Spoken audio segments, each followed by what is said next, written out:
तेरी हजूरी का बादल जोर से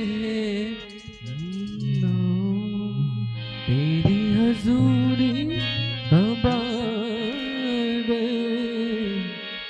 जोर से बरसे। साइजन एक साथ बोले, ओ तेरी हजूरी का बादल जोर से बरसे। खाली जितने लोग यहाँ पर बोलते हो ऊंची आवाज से, तेरी हजूरी का बादल जोर से बरसे। फिर से सारे जन एक साथ, तेरी हजूरी का बादल जोर से बरसे बरसे बरसे बरसे। साइजन बोलते हुए तालियों के साथ ऊंची आवाज में, बरसे बरसे हाँ बरसे बरसे बरसे बरसे बरसे। तेरी हजूरी का बादल जोर से पल। साइजन बोले ऊंची आवाज के साथ, तेरी हजूरी का बादल। उसका बादल उसके ऊपर से नहीं आ जा, कुछ छू नहीं है उसका आत्मा में, कुछ छू ले अपने आंखों को बंद रखो, आत्मा में जा। तेरी हजूरी का बादल जोर से, और उसकी आत्मा में कुछ छू नहीं है। ओ तेरी हजूरी का बादल जोर से बरसे। तेरे लहू से खुदा बने, तेरे लहू से खुदा बने, हर के दिल भी दुले। तेरी हजूरी का बादल जोर से बरसे। साइजन बोलते हुए ऊंची आवाज के साथ, तेरी हजूरी का बादल जोर से बरसे। तेरी हजूरी का बादल जोर से बरसे। यीशु तू प्यार का दरिया है और सच्चाई का रास्ता है। यीशु तू प्यार का दरिया है और सच्चाई का रास्ता है। यीशु तू प्यार का दरिया है और सच्चाई का रास्ता है। यीशु तू प्यार का दरिया है और सच्चाई का रास्ता है। अबदी जीवन देने को, अबदी जीवन देने को तुझसे मुफ्त मिले। तेरी हजूरी का बादल जोर से बरसे। साइजन हाथों को उठाते हुए बोले, हजूरी का बादल। हाथों को उठाते हुए मैंने कहा ऊंची आवाज के साथ, ओ बरसे। तेरी हजूरी का बादल जोर से बरसे। हजूरी का बादल जोर से बरसे। बारिश रूह पाक की, जुम्बिश हो रूह पाक की,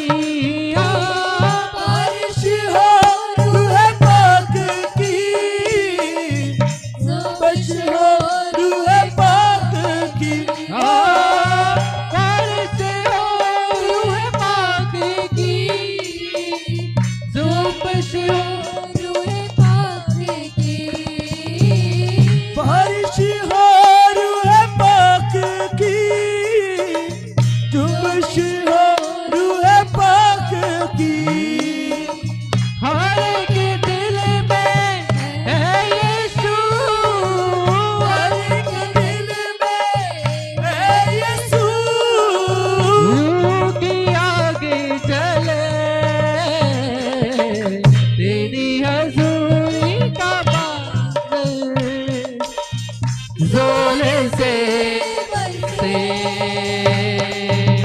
तेरी हजूरी का बादल जोर से बरसे। फैशन बोलते हुए ऊंची आवाज के साथ धन्यवाद करें, ऊंची आवाज के साथ वर्शिप। जोर से बरसे। ऊंची आवाज के साथ तेरी हजूरी धन्यवाद करते हुए ऊंची आवाज से ज़ोले से बरसे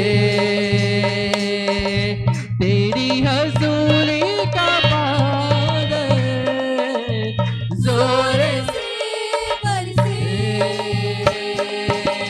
तेरी हजूरी का बादल ज़ोरे से बरसे। ओ तेरी हजूरी का बादल ज़ोरे से तेरी हजूरी का बादल जोर से बरसे। तेरी हजूरी का बादल जोर से और आवाज के साथ तेरी हजूरी का बादल जोर से बरसे तेरे लहू से खुदा बने तेरे लहू से खुदा बने हो, तेरे लहू से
तेरी हजूरी का बादल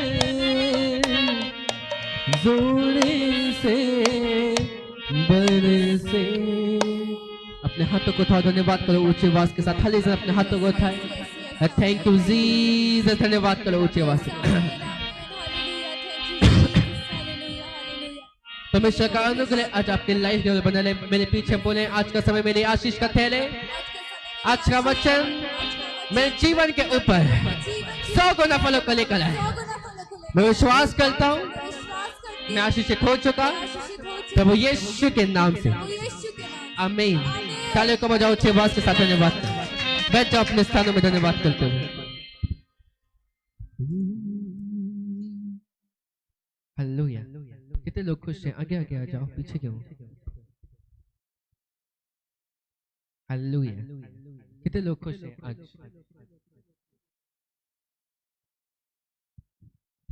आमीन। परमेश्वर का अनुग्रह आज आपके लाइफ के ऊपर बना रहे प्रभु यीशु मसीह के नाम से। आमीन।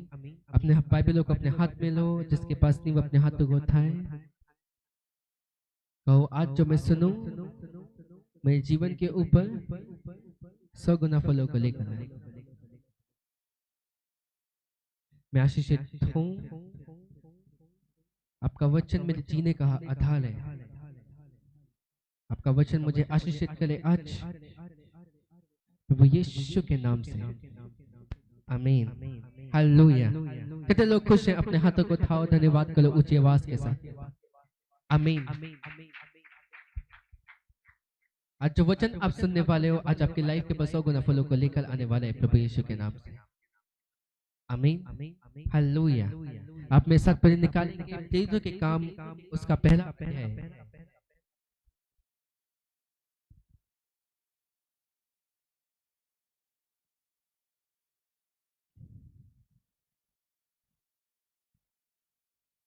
उसका अगर आप मेरे साथ पढ़ो 8 पद से लेकर आगे तक ऐसा लिखा है, परंतु जब पवित्र आत्मा तुम पर आएगा तब तुम सामर्थ्य पाओगे और यरूशलेम। इको कम करो, इसका ब्लू वाला कम करो। हालेलुया। ओके। और सारे यहूदिया और सामरिया और पृथ्वी की छोल तक मेरे गवाह होगे। हालेलुया। कितने लोग आज समझ लें जो लिखा है? ऐसे क्या? परंतु जब पवित्र आत्मा तुम पर आएगा तब तुम सामर्थ्य पाओगे, इसीलिए कि तुम मेरे गवाह बन सको। हालेलुया। कहो पवित्र आत्मा मेरे ऊपर आता है कि वो मुझे अपना गवाह बना सके उसकी महिमा के लिए। हालेलुया। पवित्र आत्मा आपकी लाइफ के ऊपर आता है, आपके जीवन के ऊपर आता है कि वो आपको उसकी गवाही के लिए अभिषेक कर सके, अपनी गवाही के लिए वो आपको चूज कर सके, आपको वो आशीषित कर सके। हालेलुया। उसका पवित्र आत्मा किसी एक चीज के लिए आपकी लाइफ के ऊपर नहीं है। उसका पवित्र आत्मा एक ही चीज आपकी लाइफ के ऊपर नहीं करता। वो केवल चंगाई वाला आत्मा नहीं, वो केवल आपके काम बनाने वाला आत्मा नहीं, वो अपनी महिमा को प्रकट करने वाला आत्मा है आपके ऊपर। हालेलुया। कितने आज समझ रहे मेरी इस बात को? हाँ कि नहीं? हाँ कहो परमेश्वर का आत्मा अपनी महिमा को प्रकट करता है मेरे जीवन के द्वारा। हालेलुया। कि आप कभी भी अपनी लाइफ के ऊपर उसकी महिमा के बिना ना रहो। हालेलुया। कि आप शर्मिंदे ना हो सको, कि आपकी लाइफ के ऊपर शैतान आपको परेशानी में ना डाल सके। हालेलुया। कितने समझ लें? मुझे कहता वो जब पवित्र आत्मा तुम पर जब पवित्र आत्मा तुम पर आएगा तुम सामर्थ्य पाओगे और हालेलुया यरूशलेम में, सामरिया में और पृथ्वी की छोल तक मेरे गवाह बनोगे। आमीन। कहो सामर्थ्य। पवित्र आत्मा में सामर्थ्य है, उसकी आत्मा में सामर्थ्य। कहो आज आमीन। हालेलुया। एक दिन में जब ऐसे ही देख रहा था, कोई वीडियो मेरे सामने आई, उसमें लिखा एक तलवार होती है, उसका नाम कताना है। ठीक है, उसका तलवार का नाम कताना है। और उससे सेम चीज को काटा गया अलग अलग लोगों के द्वारा। आमीन। जिसको अच्छे से काटना नहीं आता था, जिसको थोड़ा आता था, जिसको सबने अपनी पूरी ताकत लगाई, लेकिन वो चीज कब तब करती जब एक ऐसे व्यक्ति ने उसको इस्तेमाल किया जिसके पास ताकत तो है लेकिन उसको उसका इस्तेमाल करना भी आता है। आमीन। कितने समझ लें आज? कहो पवित्र आत्मा परमेश्वर में सामर्थ है। हालेलुया। कितनों को समझ में आ रहा है आज? और उसकी सामर्थ्य को जब आप इस्तेमाल करना जानते हो, आप उसको इस्तेमाल करते हो, आप आशीषित होते हो। हालेलुया। लेकिन जब आपको उसको इस्तेमाल करना नहीं आता, आप तब परेशानी में जाते हैं। हालेलुया। कितने आज समझ रहे मेरी इस बात को? हाँ कि नहीं? हालेलुया। कहो पवित्र आत्मा में सामर्थ है कि मैं उसका गवाह बन सकूं। उसने आपकी लाइफ के ऊपर सामर्थ इसलिए नहीं रखी कि आप छुपे रहो। आमीन। उसने आपकी लाइफ के ऊपर सामर्थ इसलिए रखी कि आप उसके नाम का गवाह बन सको, आप उसकी महिमा का कारण बन सको, आप उसकी आशीषों का कारण बन सको, और शैतान आपकी लाइफ के ऊपर से कभी जीत ना पाए। हालेलुया। कितने आज समझ रहे मेरी इस बात को? जब पवित्र आत्मा तुम पर आएगा तब तुम सामर्थ्य पाओगे, और यरूशलेम में अर्थात उनका घर, सामरिया में अर्थात उनका पड़ोस, और पृथ्वी की छोर तक तुम मेरे गवाह बनोगे। हालेलुया। जब पवित्र आत्मा आपके लाइफ के ऊपर आता है, जब उसका सचमुच का आत्मा आपके ऊपर आता है, वो आपको सेम नहीं रहने देता, वो आपको छुपे नहीं रहने देता, वो आपको बिना सामर्थ के साथ नहीं रहने देता। वो आपको आशीषित करता है कि आप उसके नाम के महिमा बन सको, आप उसके नाम के गवाह बन सको। हालेलुया। कितनों को आज समझ में आ रहे हैं? हमें कितने पवित्र आत्मा पा चुके लोग हैं यहाँ पर? अपने हाथ को उठाओ। हालेलुया। गिनती लंबी है, खुले नहीं है। सुनो, अब जिनने पवित्र आत्मा पाना है उन्हें पवित्र आत्मा पाना है, लेकिन जिन्होंने नहीं, जिनने पा चुका है, आज उन्हें अपनी लाइफ के ऊपर समझना ये होता है, या उनके अपनी लाइफ के ऊपर समझना ये होगा कि मैं उसकी सामर्थ का इस्तेमाल कैसे करूं, क्योंकि उसकी सामर्थ का अगर मैं इस्तेमाल ना कर सकूं, या मैं उसकी सामर्थ का इस्तेमाल ना करूंगा, तो मैं उसकी गवाही का कारण अपनी लाइफ के ऊपर कभी ना बन पाऊंगा। आमीन। मेरे जीवन से कभी उसका नाम को, मेरा जीवन कभी उसकी गवाही के लिए खड़ा ना हो पाएगा, मैं कभी उसकी महिमा के लिए खड़ा ना हो पाऊंगा अगर मैं उसकी सामर्थ्य को ना पहचानूं। क्योंकि जब तक सामर्थ नहीं है तब तक आप उसके नाम के गवाह नहीं बन सकते। आमीन। अब गवाह होने का मतलब क्या है? कि आप उस काम को जो परमेश्वर आपके लिए करता है उसको दुनिया को बता सको। आमीन। अर्थात आपकी लाइफ नॉर्मल लाइफ नहीं होती उसकी, अगर आप उसके गवाह हो, आपकी लाइफ गवाही के साथ भली हुई होती है कि आप उसके नाम के गवाह बन सको। आमीन। अगर अपने साथ निकालो पहला शामिल की किताब, उसका 16वां अध्याय, ऐसा लिखा है वहां पे,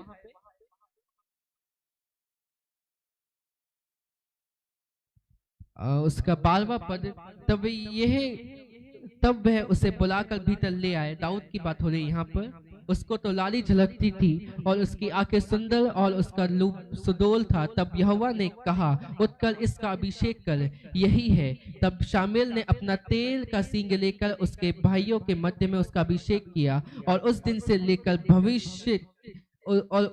लेकर भविष्य को यहोवा का आत्मा दाऊद पर बल से उतरता रहा। तब शाऊल उठकर रामा को चला गया। हालेलुया।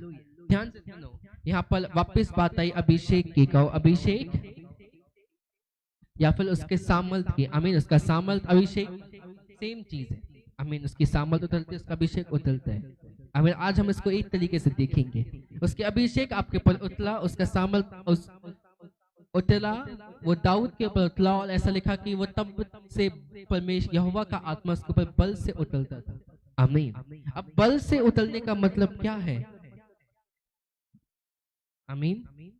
कितनों को आज समझ में आ रहा है जो मैं कहना चाह रहा हूं? हालेलुया। ध्यान से सुनो, दाऊद के ऊपर परमेश्वर का आत्मा बल से उतरता रहा, और जब वो सामने खड़ा हुआ शाऊल के, जाकर उसने कहा कि मैंने पहले भी जब मेरी भेड़ बकरियों को कोई जंगली जानवर ले जाता था, मैंने उन जंगली जानवरों को, सिंहों को फाड़ा है। अमीरों के पवित्र परमेश्वर का आत्मा उसके ऊपर उतरता था, और वो सामर्थ को यूज करना जानता था, और वो आशीषित होता जाता था उसकी वजह से। आमीन। जब परमेश्वर का आत्मा आपके ऊपर उतरता है और बल के साथ उतरता है, आप उसकी गवाही को देखते हो अपने जीवन के ऊपर। आप उसके कामों को देखते हो अपने जीवन के ऊपर होता हुआ, और शैतान आपके ऊपर जीत नहीं पाता। हालेलुया। और ये परमेश्वर का काम है, ये परमेश्वर की पहचान है, वो इस तरीके से कामों को करने वाला परमेश्वर है। हालेलुया। कितने समझ रहे हैं आज, हाँ कि नहीं? ये उसके काम करने का तरीका है कि वो अपनी सामर्थ आपके ऊपर उंडेलता है, वो आपको अपनी सामर्थ के साथ भरता है, और फिर आप इसलिए होते हो कि आप उसके नाम का गवाह बन सको, आप उसके गवाहियों को अपनी लाइफ के ऊपर देख सको, आप उसके सामर्थ्य कामों को अपने जीवन के ऊपर होता हुआ देख सको। हालेलुया। कितने आज समझ रहे हैं मुझे इस बात को? तो उसका आत्मा आपकी लाइफ के ऊपर उतरता है कि वो आपको आपके जीवन में वो गवाहियों को दे सके, आपके जीवन में उसके कामों को कर सके। लेकिन जब तक आप उसकी सामर्थ को अपने जीवन के ऊपर ना पहचानो, वो आपकी लाइफ के ऊपर कैसे काम करने वाला है, आप अपनी लाइफ में उसकी गवाहियों के, उसके कामों के बिना रहते हैं। आमीन। लेकिन जब आप समझते हो कि परमेश्वर का आत्मा जब मेरे ऊपर आएगा, जब उसकी सामर्थ मेरे ऊपर आएगी, मैं बिना गवाहियों के नहीं रह सकता, आप उसकी गवाहियों को अपने जीवन के ऊपर लेना चालू करते हो। आमीन। अब उसकी सामर्थ को ग्रहण करना अपने जीवन के ऊपर, ये एक जरूरी, एक महत्वपूर्ण चीज है, क्योंकि जितने लोग उसकी सामर्थ को अपने जीवन के ऊपर रिसीव नहीं करते, परमेश्वर उनकी लाइफ के ऊपर काम नहीं कर पाता। जितनों के पास पवित्र आत्मा है लेकिन फिर भी वो परमेश्वर के जानते नहीं कि उन्हें अपनी लाइफ परमेश्वर के सामने कैसे गुजारनी है, वो प्रॉब्लम में जाते हैं। जितनों के पास परमेश्वर का वचन तो है लेकिन उन्हें पता नहीं वचन क्या कहता है, मेरी लाइफ कैसी होनी चाहिए, मेरा जीवन कैसा होना चाहिए, मेरी प्रार्थना कैसी होनी चाहिए, मेरा कैरेक्टर कैसा होना चाहिए, मेरा व्यवहार कैसा होना चाहिए।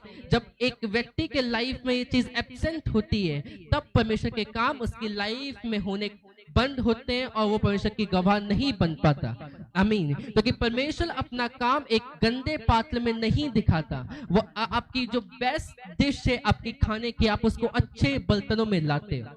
आमीन। आप उसको गंदे बर्तनों में नहीं लाते हो। उसी प्रकार से परमेश्वर का आत्मा भी है, वो आपकी लाइफ के ऊपर आपको आशीषित तो करता है, आपको अनुग्रहित को करता है, आप तो बुलाता तो है, लेकिन वो आपकी लाइफ को देखता है कि आपकी लाइफ जो उसके सामने बर्तन के समान है, वो साफ है कि उसके अंदर गंदगी है। और अगर गंदगी है, परमेश्वर अपने काम को उसके ऊपर नहीं करता।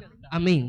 कितने समझ रहे हैं आज? वचन कहता है वो पवित्र आत्मा है। हम ऐसे उसको पवित्र आत्मा नहीं कहते। पवित्र आत्मा कहने के पीछे एक कारण है, और वो ये कि वो पवित्र परमेश्वर है। आमीन। वो पवित्रताई में वास करने वाला परमेश्वर है।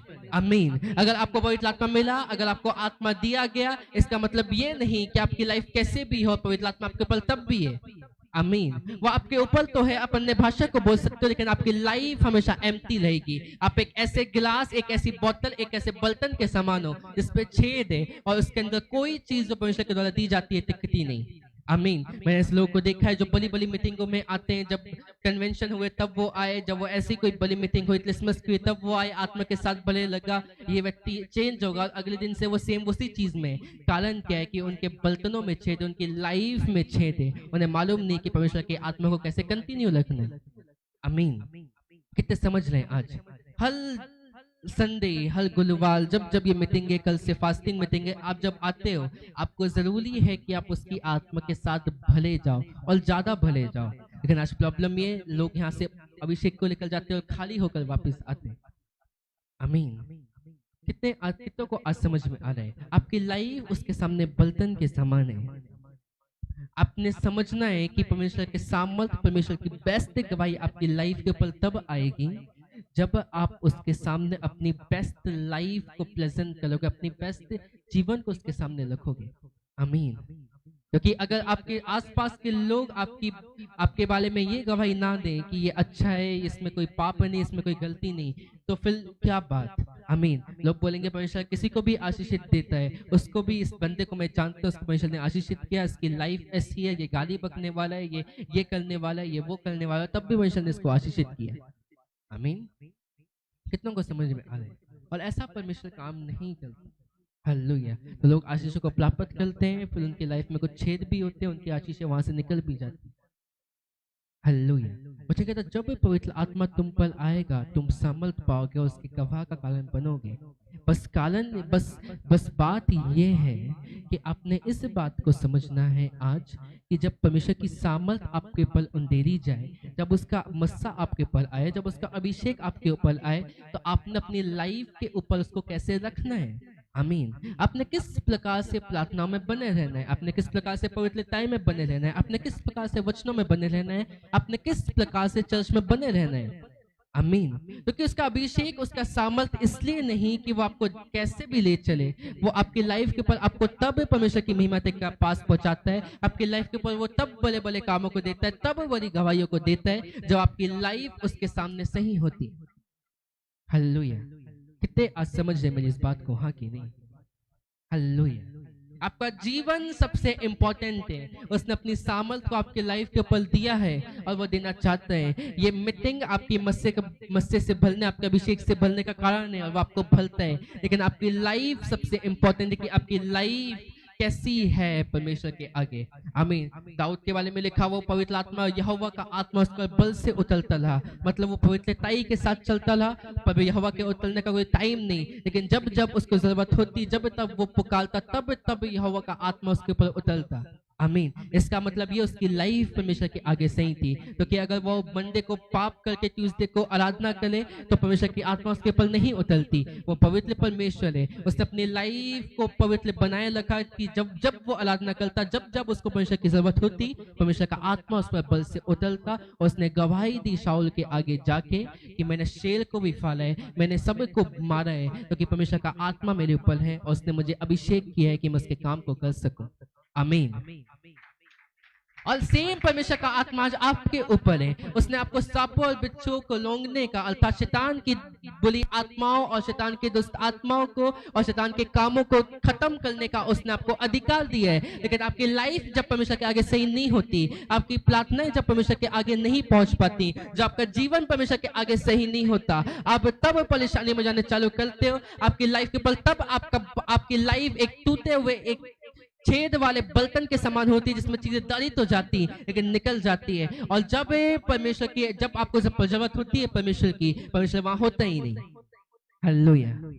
कितनों को आज समझ में आ रहा है मेरी इस बात को। हालेलुया। अगर आज परमेश्वर आपकी ओर हो, आपका विरोधी कौन हो सकता है। आमीन। तो आज अगर यहोवा मेरी ओर हो, अगर परमेश्वर का आत्मा मेरी ओर हो, मेरा विरोधी कौन हो सकता है। हालेलुया। कोई भी आपका विरोधी नहीं हो सकता अगर परमेश्वर आपकी ओर है। कोई आपके खिलाफ नहीं खड़ा हो सकता अगर परमेश्वर आपकी ओर है। आप जो जो अपनी लाइफ की लड़ाई को ले लो, आप जिस जिस चीजों के विषय में स्ट्रगल करो आपके लाइफ के ऊपर, वो सब परमेश्वर आपके लिए कर देगा, अगर आप उसके अभिषेक को, उसकी सामर्थ्य को अपने जीवन के ऊपर रखना और उसको इस्तेमाल करना जानो। आमीन। लोगों को लगता है प्रार्थना में सामर्थ्य नहीं, असली सामर्थ्य आपके लाइफ में है कि आपकी लाइफ आप परमेश्वर के आगे कैसे रख सकते हो। तब भी जब आप चर्च के बाहर हो, जब आप प्रार्थना के बाहर हो, जब आपको कोई देख नहीं रहा, जब आपको देखने वाला कोई नहीं, आपको पूछने वाला कोई नहीं, तब। आमीन। चर्च में आकर पवित्र बनना ये बहुत आसान चीज है। आमीन। किसी के सामने अच्छी बुरी बातें करना आसान चीज है, लेकिन असलियत में और किसी के ना होते हुए भी परमेश्वर के लिए ईमानदार और वफादार बने रहना, ये आपकी बिगेस्ट ब्लेसिंग है, ये आपकी बिगेस्ट आशीष है जो आपको आशीषित करती है। कितनों को आज समझ में आ रहा है। तो लोगों को लगता है परमेश्वर की सामर्थ्य आएगी और एकदम से काम हो जाएगा, ऐसा नहीं है। अगर आप परमेश्वर की आत्मा आपके ऊपर आ जाए, उसकी सामर्थ्य आज आपके ऊपर आए, तो आपकी लाइफ देखी जाती है कि आपकी लाइफ परमेश्वर के आगे सही बने रहे। और एक टाइम आता है जब परमेश्वर आपके बंधनों को तोड़कर, आपकी बीमारियों को हराकर आपके जीवन को बदलता है और आप उसकी गवाही, उसकी महिमा के साथ खड़े होते हैं। आमीन। कितनों को आज समझ में आ रहे हैं, हाँ कि नहीं। और जब तक ये नहीं होता, जब तक आपकी लाइफ परमेश्वर के आगे नहीं रहती, आप हमेशा छेद वाले बर्तन के समान रहते। आमीन। जो कुछ टाइम तो आपको लगता है कि सब कुछ भला हुआ है, लेकिन कुछ टाइम के बाद वो खाली हो जाता है। आमीन। आज ऐसी ही जिंदगी जी रहे हैं बहुत से मसीह। आमीन। कितनों को समझ में आ रहे हैं। जो संडे तो संडे दिखाने के लिए जाते हैं, जो हफ्ते में 1-2 बार प्रार्थना करते हैं, जो कभी कभी बाइबल को खोलते हैं, जो कभी कभी हाँ परमेश्वर के आगे जाते हैं, जिनकी लाइफ परमेश्वर के आगे सही नहीं, उनके चर्च की लाइफ अलग है, जॉब वाली लाइफ अलग है। आमीन। और आप एक्सपेक्ट नहीं कर सकते कि परमेश्वर आपको तब भी आशीषित करे। हालेलुया। कितनों को समझ में आ रहा है आज, हाँ कि नहीं। हालेलुया। हालेलुया। तो आज अपने जीवन को परमेश्वर के सामने रखो। कि उसकी आत्मा जब आपको छुए, जब आपको अपनी सामर्थ्य के साथ भरे, आप उसकी गवाहियों के साथ खड़े हो और आपकी सामर्थ्य निकल ना जाए पापों में, आपकी सामर्थ्य खत्म ना हो उसकी अनुपस्थिति में। आमीन। तो इसलिए आज पवित्रताई में, प्रार्थनाओं में बने रहे। आमीन। कितने समझ रहे हैं? प्रार्थनाओं से बढ़कर पवित्रताई का जीवन है। कितने को समझ में आ रहा है? क्योंकि जब पवित्रताई का जीवन होता है तभी प्रार्थनाओं का फल आप तक पहुंचते हैं। आमीन। तभी प्रार्थना में आप परमेश्वर को महसूस करते हो, तभी आपकी प्रार्थना सुनी जाती है जब आपकी लाइफ पवित्रताई में होती है। आमीन। जब आपका जीवन परमेश्वर के आगे होली होता है, आपका सारी चीजें परमेश्वर के सामने पवित्र ठहरती है। आपकी प्रार्थनाएं उसको मनभावनी भेद लगती है और वो उसको सुनते हैं। आमीन। आप जो कुछ मांगते हो वो चीजें परमेश्वर आपको देता है, जो आपकी लाइफ भी परमेश्वर के आगे सही होती है। कितनों को आज समझ में आ रहा है? हाँ कि नहीं? अपने जीवन को परमेश्वर के आगे सही करो और उसकी सामर्थ्य को आप देखोगे आपकी लाइफ के ऊपर, जो आपको फलती जाएगी, आपके बंधनों को तोड़ती जाएगी, शैतान को हिलाते जाएगी। ओ अगर आपको धन्यवाद ऊंचाई आशीष आपकी होने वाली है प्रभु यीशु के नाम। अपने हाथों को उठाओ साइजन, अपनी आंखों को बंद करो, धन्यवाद करो। तो परमेश्वर मेरे जीवन को ऐसा बना जो आपको मन भावना ठहरे, मेरा जीवन आपको योग्य ठहरे, मेरा जीवन आपके सामने पवित्र और योग्य ठहरे। आज मैं ऐसी प्रार्थना को करता हूँ। बोलो आज अपने मुंह को खोलते हुए साले जन धन्यवाद करते हुए बोलो आज चर्च। मैंने कहा बोलो चर्च, अपने मुंह को खोलो, धन्यवाद करते हुए उसके पास जाओ। तो मेरा जीवन आज आपके सामने पवित्र ठहरे। मैं आज आपका अभिषेक के साथ भलूं, आपकी सामर्थ के साथ भलूं और शैतान मेरे ऊपर जीत ना पाए। मैं आपकी बली गवाहियों के साथ खड़ा हूं, मैं आपके भले कामों के साथ खड़ा हूं। प्रभु यीशु के नाम से ये आशीष है आपकी। दाऊद के ऊपर अभिषेक आया, परमेश्वर ने उसको आशीषित किया। आज परमेश्वर आपको भी आशीषित करने जा रहे हैं प्रभु यीशु मसीह के नाम से। मैंने कहा आज परमेश्वर आपको भी आशीषित करने जा रहा है। आपके जीवन को वो देख रहा है, आपको आशीषित कर ले। धन्यवाद करो। मैंने कहा ऊंची आवाज से चल स्वर तक उसकी महिमा को पहुंचाओ। धन्यवाद करना चालू करो, धन्यवाद करो ऊंची आवाज के साथ। तेरी हजूरी का जोर से बरसे, तेरी हजूरी का जोर से बरसे। हसन बोल, तेरी हजूरी का जोर से बरसे। आज उसकी हजूरी का, उसकी सामर्थ का, उसका पवित्र आत्मा आपके ऊपर उंडेला जाले, उसकी सामर्थ, उसका अभिषेक आज आपके ऊपर उंडेला जाले। आज आपके भूल जाओ आपके आसपास कौन है, परमेश्वर के अपने दिलों को परमेश्वर के आगे ले जाओ। अपनी आंखों को बंद करो, चल अपने दिलों को परमेश्वर की ओर लगा। बोलो परमेश्वर आपकी हजूरी का बादल, आपकी हजूरी की बारिश, आपकी आत्मा मेरे पर उंडेली जाए। मुझे भले अपनी सामर्थ के साथ मैं आपके नाम का गवाह बन सकूं। हरे जन बोले, तेरी हजूरी का बादल